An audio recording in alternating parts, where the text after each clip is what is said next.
দীঘা স্টেশনে নেমেই আমাদের প্রথম কাজ হবে হোটেল খোঁজা। তো হোটেল খোঁজার জন্য অত কোনো চাপ নেই, প্রচুর হোটেল। সমুদ্রের কাছাকাছি নিলে একটু হোটেলের রেটটা বেশি, আর একটু দূরে নিলে রেটটা মোটামুটি কম, 600 সাড়ে 600 এর মধ্যে পেয়ে যাবে। আর এসি পেয়ে যাবে 1100 1200-র মধ্যে। তো আমরা খোঁজাখুঁজি করেছি।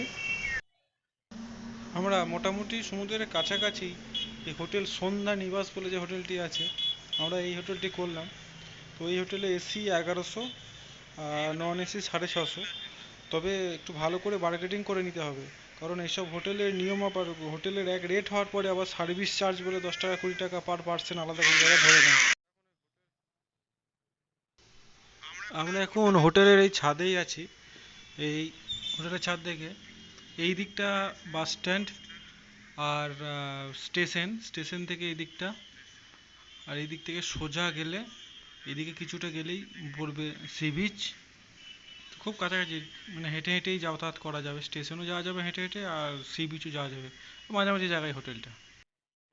ভিডিওটির শেষে আমি কিছু দীঘার হোটেলের নাম এবং ফোন নম্বর দিয়ে দেবো।